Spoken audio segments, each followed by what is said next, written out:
Assalamualaikum warahmatullahi wabarakatuh. Perkenalkan, nama saya Zulfikar Eka Saputra dengan NIM 23060096. Pada kali ini saya akan membuat video penjelasan terkait kasus-kasus dalam pengelolaan landasan dan pengelolaan di sekolah dasar, di mana pada kali ini video yang saya buat guna memenuhi tugas akhir dari mata kuliah Landasan dan Pengelolaan Pendidikan di Sekolah Dasar. Pada lembar tugas yang diberikan, terdapat 5 kasus yang berbeda-beda. Namun dari kelima kasus tersebut, saya mengambil 3 kasus yang menurut saya relevan atau mungkin sering terjadi di lingkungan kita semua. Kasus pertama berfokus pada pengelolaan tenaga pendidik dan tenaga kependidikan. Kasus yang kedua berfokus pada pengelolaan fasilitas pendidikan, dan kasus yang ketiga berfokus pada strategi pengelolaan pendidikan.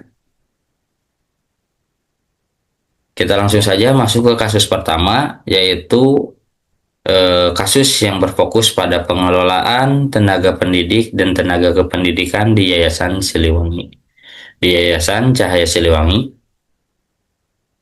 latar belakang masalah dari kasus pertama yaitu sekolah menengah di daerah terpencil yang menghadapi tantangan gedung sekolah yang sudah tua dan mulai rusak, kemudian fasilitas belajar yang sangat terbatas, diantaranya tidak ada laboratorium, tidak ada ruang baca, ataupun media pelajaran yang sangat terbatas. Kemudian minim dukungan dana untuk renovasi secara besar. Kemudian dari masalah tersebut, instansi ini memiliki tekad untuk menciptakan lingkungan belajar yang inspiratif dan mendukung akan pembelajaran yang aktif. Langsung saja dalam menindaklanjuti kasus pertama ini, atau misalkan eh, membahas kasus pertama ini, saya ada landasan teoris mengenai manajemen sumber daya manusia. Berdasarkan teori manajemen sumber daya manusia, dalam pendidikan, pengelolaan guru dan tenaga kependidikan mencakup perencanaan kebutuhan sumber daya manusia. Sumber daya manusia yang ada harus direncanakan secara matang. Agar apa? Agar sumber daya manusia yang bekerja, sumber daya manusia yang ada di instansi tersebut, baik itu berperan sebagai pendidik maupun berperan sebagai tenaga kependidikan, adalah sumber daya yang memang relevan, adalah sumber daya yang memang pantas ditempatkan di instansi tersebut. Kemudian, melalui proses rekrutmen dan seleksi. Mengapa harus melalui proses rekrutmen dan seleksi? Agar sumber daya manusia yang ada, dari banyaknya sumber daya manusia, kita dapat mendapatkan atau bisa mendapatkan sumber daya manusia terbaik, sumber daya manusia yang relevan, sumber daya manusia yang pantas bekerja pada bidang-bidang tertentu yang memang dibutuhkan oleh instansi. Sebut saja pada masalah kali ini, instansinya adalah Yayasan Cahaya Siliwangi. Kemudian, poin berikutnya, harus melalui pelatihan dan pengembangan. Maksudnya apa? Pelatihan dan pengembangan ini agar sumber daya manusia yang ada di instansi tersebut bisa mengembangkan kemampuan dirinya, bisa mengembangkan kemampuan eh, soft skillnya, gitu, guna mendukung pengelolaan yang ada di instansi tersebut. Karena Jika sumber daya manusia tersebut enggan untuk melakukan pelatihan dan pengembangan diri, maka mau tidak mau dia akan tergeser, dia akan tertinggal oleh sumber daya manusia yang lain dan mungkin saja bisa tergantikan posisinya oleh sumber daya manusia yang lain gitu. Baik itu tenaga pendidik maupun tenaga kependidikan. Kemudian yang berikutnya ada evaluasi dan penilaian kinerja.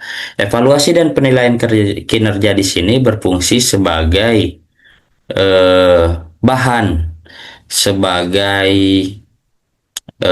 apa sih? Sebagai bahan untuk mempertimbangkan tindakan apa yang akan kita ambil ke depannya. Eh, Tindakan apa yang akan kita ambil untuk menghadapi kesalahan, menghadapi masalah-masalah yang akan datang berikutnya, gitu. Sudah jelas instansi tersebut menghadapi masalah yang sangat besar dari mulai gedung, fasilitas, anggaran dana. Makanya perlu ada evaluasi agar semua itu bisa teratasi.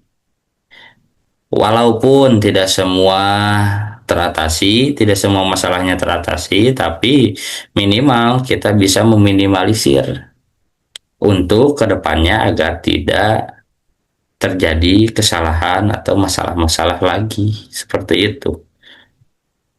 Kemudian perlu adanya reward atau penghargaan. Reward atau penghargaan di sini adalah sebuah bentuk apresiasi dari instansi baik itu untuk tenaga pendidik maupun tenaga kependidikan agar apa?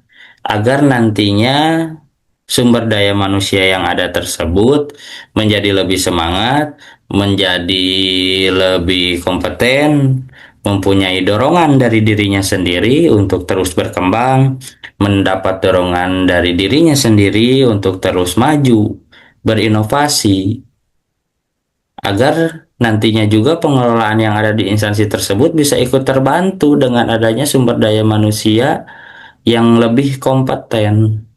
Jadi reward yang dikeluarkan adalah bukan reward yang sia-sia gitu.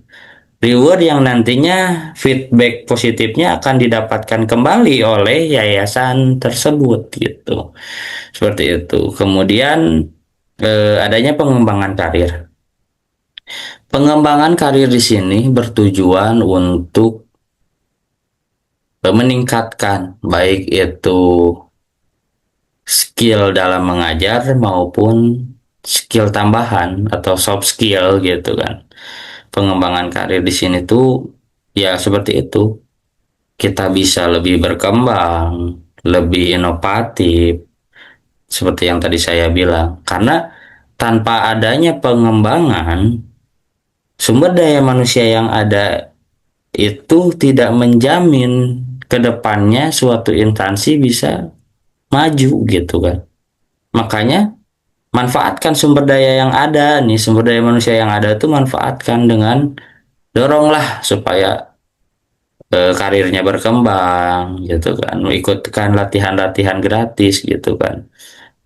Kayak gitu, karena nantinya yang dapat untungnya juga kan balik kembali lagi ke instansi tersebut atau sebut saja ke Yayasan Cahaya Siliwangi ini gitu kan. Seperti itu. Kemudian di sini ada juga strategi tenaga pendidik dan tenaga kependidikan. Strategi tenaga pendidik dan tenaga kependidikan di sini meliputi yang pertama analisis kebutuhan kompetensi. Seperti yang kita bahas di awal bahwa anggaran dana pada yayasan ini sangat terbatas. Dan juga yayasan ini tidak mendapatkan bantuan anggaran dana dari donatur manapun. Sangat sulit gitu. Makanya segala tindakan, segala program yang ada, segala rencana yang ada, segala pengelolaan yang ada harus dilakukan berdasarkan tahapan-tahapan analisis, tahapan-tahapan perencanaan yang emang sudah sangat matang gitu. Agar apa? Agar tidak terjadi pemborosan dana. Di antaranya apa tahapan-tahapan tadi itu? Yang pertama, analisis kebutuhan kompetensi. Guna apa? Untuk apa analisis kebutuhan kompetensi ini? Agar kita tidak memperkerjakan sumber daya manusia secara berlebihan.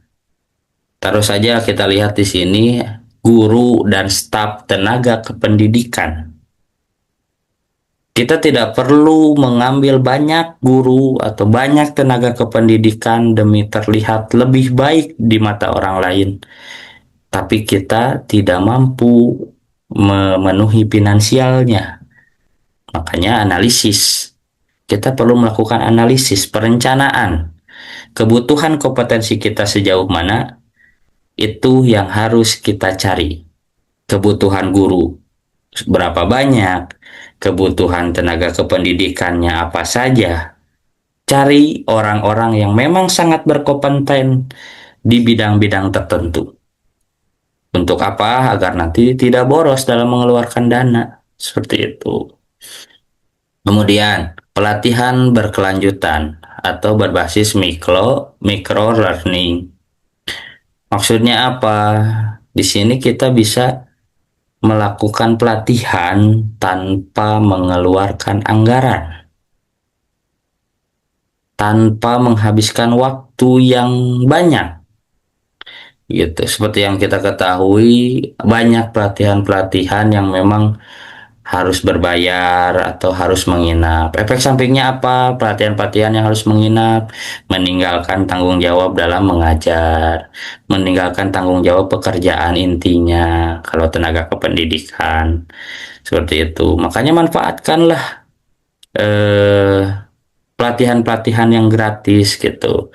Banyak kok, salah satunya ada classroom management, pembelajaran digital, atau penilaian formatif. Kita bisa manfaatkan itu untuk mengembangkan gitu, mengembangkan kemampuan kita atau melatih diri kita seperti itu. Ada juga platform-platform seperti Google Classroom, YouTube Education, atau WhatsApp Group kayak gitu. Kemudian ada komunitas praktis atau peer learning berupa forum diskusi antar guru, misalkan kalau di wilayah saya ada guru kelas berapa satu kecamatan. Nah, di situ tuh kita bisa sharing pengalamannya apa saja. Terus kalau kita ada kesulitan, kita bisa berguru pada guru yang lebih kompeten, pada guru yang lebih hebat, lebih banyak ilmunya seperti itu. Kemudian kita juga bisa mentor sebaya, guru-guru yang senior yang memang pengalamannya sudah banyak gitu. Kita bisa mengambil atau meminta ilmunya agar turunkan pada kita. Seperti itu. Kemudian ada juga rotasi guru antar sekolah. Mungkin rotasi guru antar sekolah ini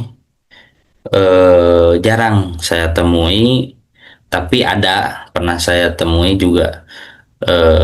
Kita mendatangkan guru dari sekolah lain untuk menjadi tutor di sekolah kita, atau misalkan membimbing kita sehingga kita menjadi tenaga pendidik atau tenaga kependidikan yang cukup siap dalam menghadapi tantangan di masa yang akan datang kayak gitu. Jadi kita meminta bantuan dari guru dari sekolah lain untuk datang ke sekolah kita.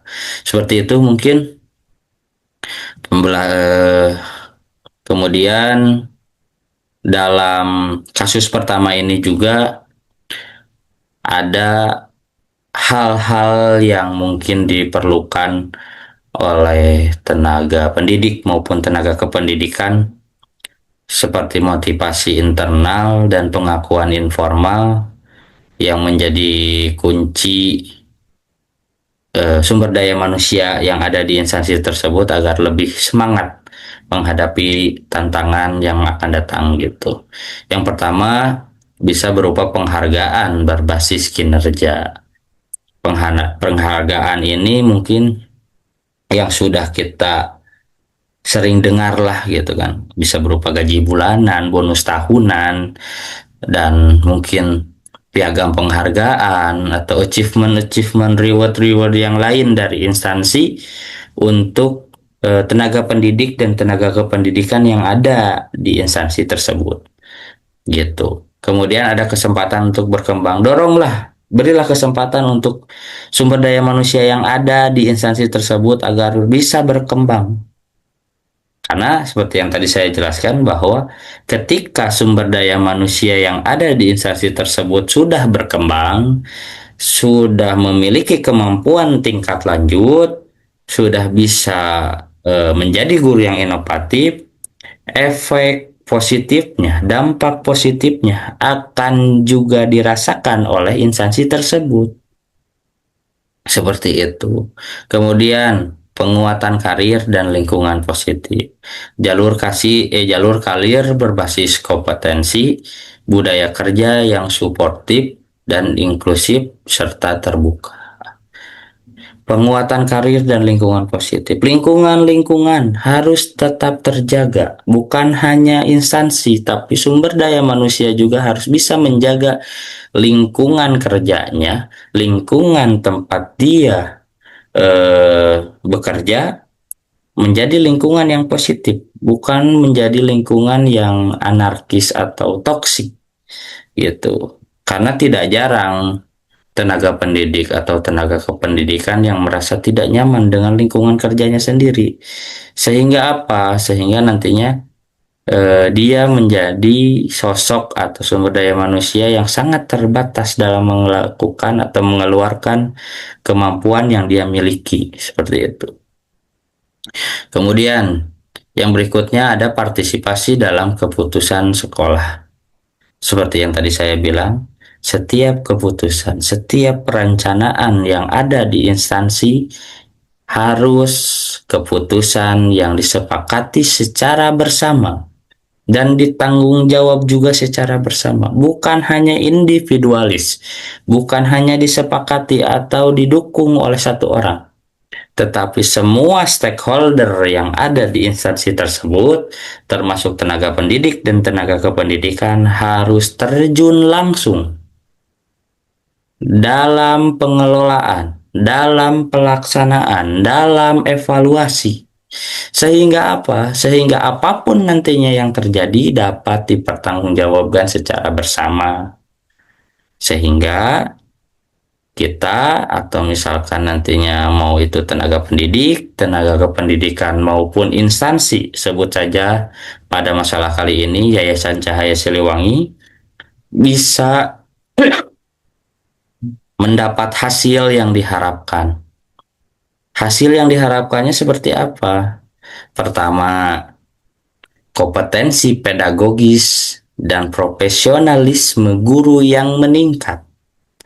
Kemudian terbentuknya budaya belajar sepanjang hayat. Kemudian tingkat motivasi dan loyalitas guru yang lebih tinggi, meskipun tanpa finansial yang besar. Kemudian adanya kolaborasi antar lintas sekolah dalam yayasan. Seperti itu. Baiklah, kita masuk ke kasus yang kedua. Untuk menindaklanjuti kasus yang kedua, latar belakang masalahnya hampir sama seperti kasus yang pertama, yaitu gedung sekolah, fasilitas, dukungan dana. Tetapi ya sama juga, sekolah tersebut memiliki tekad untuk menciptakan lingkungan belajar yang inspiratif dan mendukung pembelajaran yang aktif. Pada kali ini, landasan teori yang saya gunakan adalah landasan teori mengenai pengelolaan fasilitas pendidikan. Menurut teori manajemen fasilitas dalam pendidikan, fungsi fasilitas pendidikan bukan hanya mendukung operasional yang ada di instansi tersebut, tetapi juga menjunjung atau juga menunjang kualitas proses belajar mengajar melalui yang pertama, kenyamanan dan keamanan. Yang kedua, kreativitas dan fleksibilitas ruangan. Yang ketiga, pemanfaatan sumber daya lokal. Yang keempat, partisipasi komunitas di sekolah. Sehingga apa? Keempat aspek tersebut mungkin tidak mudah atau bahkan banyak orang yang menilai lah untuk menciptakan situasi seperti itu tuh perlu anggaran. Enggak kok. Enggak perlu anggaran selama kita memiliki stakeholder sekolah yang inovatif bisa memanfaatkan keadaan sebaik mungkin. Tanpa perlu mengeluarkan biaya yang besar, kita bisa menciptakan sekolah yang nyaman dan aman. Kita juga bisa meningkatkan kreativitas dan fleksibilitas ruangan yang taruh saja kita sebut ruangan tersebut sangat terbatas. Selama kita bisa memanfaatkan situasinya dengan barang yang ada, dengan situasi yang ada, kita bisa menciptakan ruangan yang kreatif dan ruangan yang fleksibel untuk belajar siswa. Pemanfaatan sumber daya lokal, benar pemanfaatan sumber daya lokal. Karena tanpa kita sadari bahwa banyak di sekitar kita tuh yang bisa kita manfaatkan, baik itu sebagai media pembelajaran maupun sebagai media kreativitas siswa. Partisipasi komunitas sekolah. Maksud dari partisipasi komunitas sekolah di sini itu seperti yang tadi saya bilang, stakeholder. Bukan hanya tenaga pendidikan dan tenaga kependidikan yang ada di sekolah, tapi termasuk orang tua, terus komite paguyuban, atau bahkan penjaga sekolah, bahkan warga-warga yang ada di lingkungan sekolah bisa ikut berpartisipasi untuk eh, meningkatkan kualitas fasilitas yang ada di sekolah tersebut.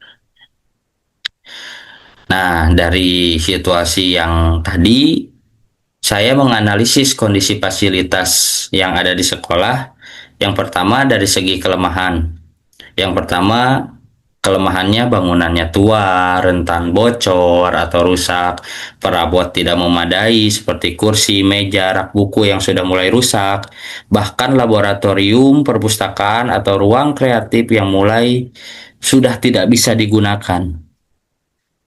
Namun, di balik kelemahan tersebut, ada kekuatan yang bisa menjadi unggulan dari suatu sekolah, yaitu lahan sekolah yang cukup luas, memiliki taman yang sederhana, komunitas sekolah dan orang tua yang cukup aktif untuk meningkatkan fasilitas yang ada di sekolah, serta sumber daya lokal seperti bambu, kayu, bahkan tenaga warga yang tersedia di lingkungan sekolah yang bisa kita manfaatkan, yang bisa instansi manfaatkan untuk meningkatkan tingkat pembelajaran yang ada di sekolah tersebut.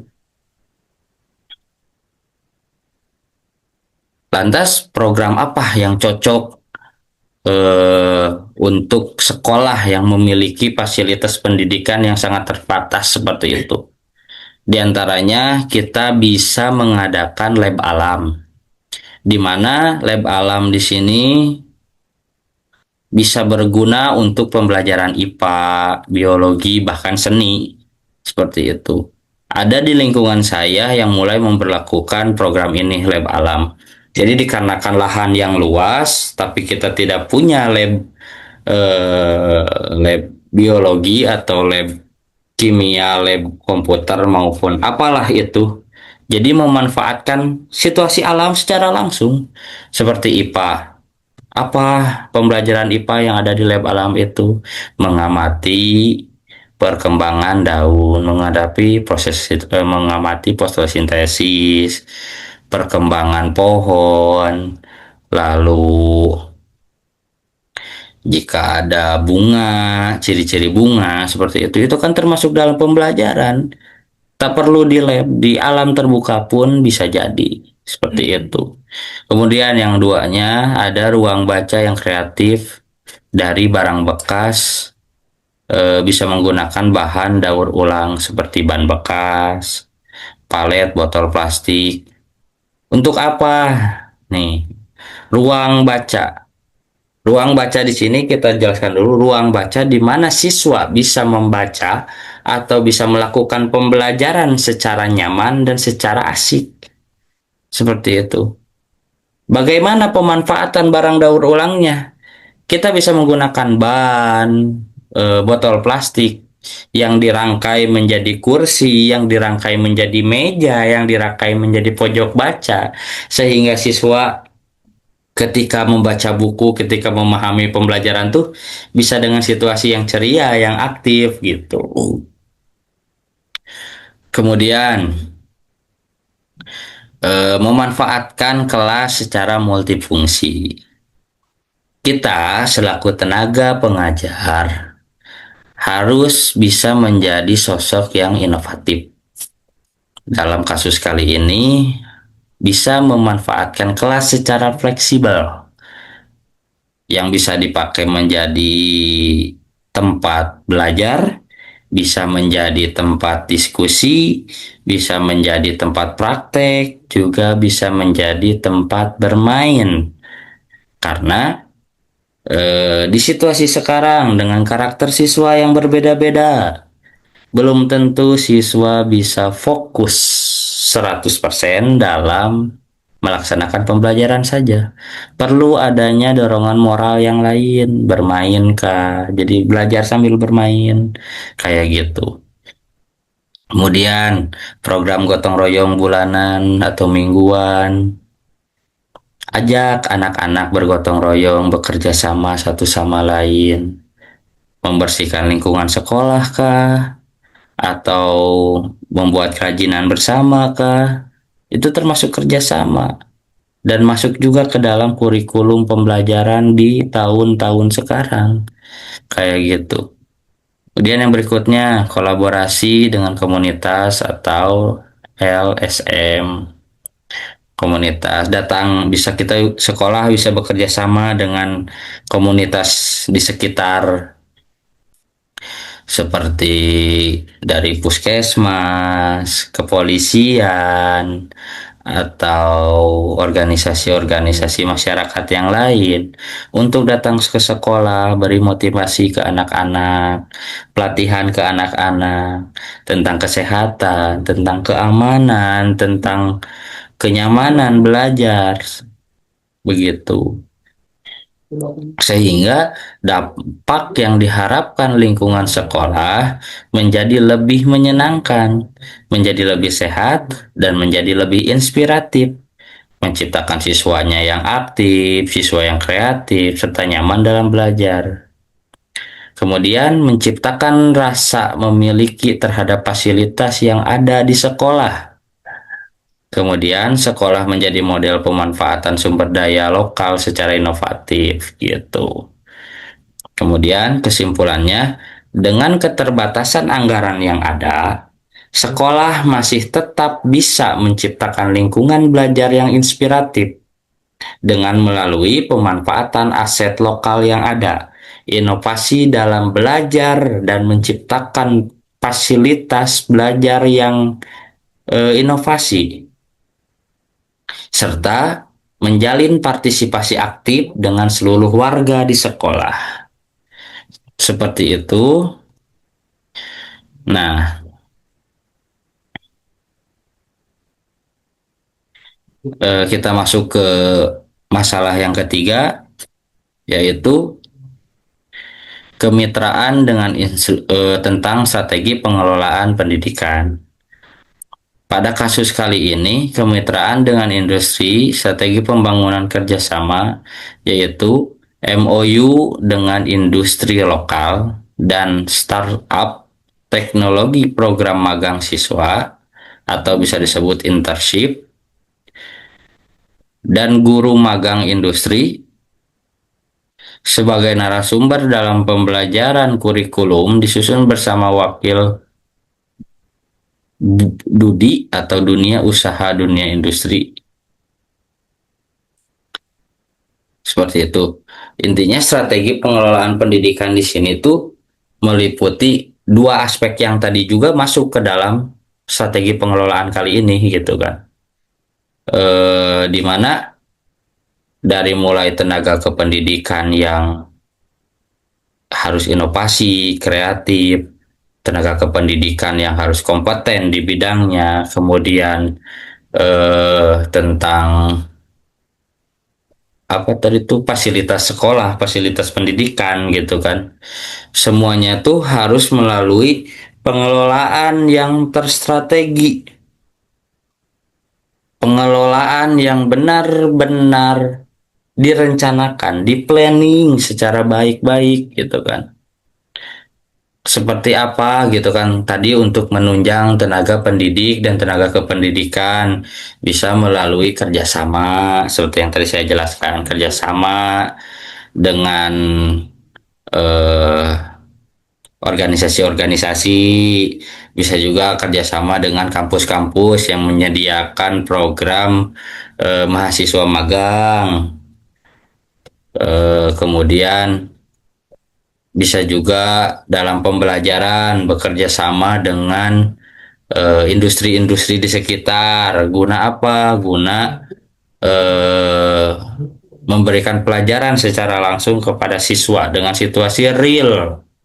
Bagaimana prakteknya? Ketika siswa di sekolah hanya diberikan teori secara garis besar, teori secara singkat mengenai suatu hal di bidang industri, di bidang kewirausahaan, sebut saja, kita bisa bekerja sama dengan industri tersebut, bisa misalkan kita bisa datangkan salah satu perwakilan dari industri ke sekolah, atau kita bisa juga datang ke tempat industrinya langsung guna melihat langsung prosesnya, hasilnya, sehingga bisa dinikmati di kemudian hari seperti itu.